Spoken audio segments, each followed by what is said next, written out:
इस वीडियो में हम देखेंगे कॉमेडी के बारे में कि कॉमेडी जो है वो क्या है, लिटरेचर में इसका क्या कंसेप्ट है। तो पहली बात तो ये कि कॉमेडी जो है वो एक टाइप ऑफ ड्रामा है। ड्रामा अगर इसे टाइप कंसिडर की जाती है। अब कॉमेडी ड्रामास कैसे होते हैं, फर्स्ट ऑफ ऑल ये कि उनमें टोन जो है वो लाइटर होती है। ऑर्डिनरी वर्ड्स जो हैं, मतलब हम जो ऑर्डिनरी जो ड्रामास बनाते हैं डेली लाइफ से रिलेटेड, उसमें उससे रिलेटेड इसकी टोन जो है उसमें लाइटर होती है, लाइट्स हम यूज़ करते हैं। और उसमें ना हैप्पी कंक्लूजन दिया जाता है, एंड पे जो है बहुत ही अम्यूजिंग, बहुत इंटरटेनिंग कंक्लूजन दिया जाता है। यानी उसमें कोई सैडनेस नहीं होती, सैडनेस का कोई कंसेप्ट नहीं होता।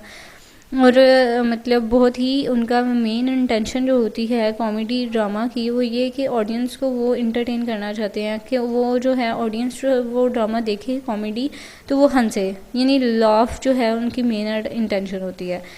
और इसी तरह वो ऐसे डायलॉग यूज़ करते हैं या ऐसी बातें करते हैं जो कि हर पर्सन जो है वो देखता है तो बहुत ज़्यादा खुश होता है या हंसता है, इस तरह की बातें होती हैं। अब बातें जो हैं वो भी हमारी डेली लाइफ जो हैं उनको ही लेकर उन्होंने ऐसा मोल्ड किया होता है अपने ड्रामा में, ऐसे डायलॉग्स बनाए होते हैं कि पर्सन जो है वो बहुत ज़्यादा हंसता है।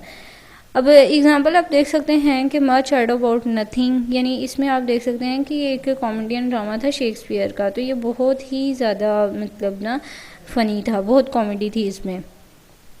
अब प्ले जो था वो रोमांटिकली फ़नी भी था, जिसमें लव के बारे में बात हो रही थी। हीरो के लव को ही मतलब उस पर ही लॉफेबल बना दिया था उसे। तो ये था कॉमेडी के बारे में जो कि टाइप ऑफ ड्रामा है। आई होप आपको ज़रूर समझ आई होगी। Thank you so much for watching. अगर वीडियो अच्छी लगी तो इसे लाइक और सब्सक्राइब ज़रूर कीजिएगा।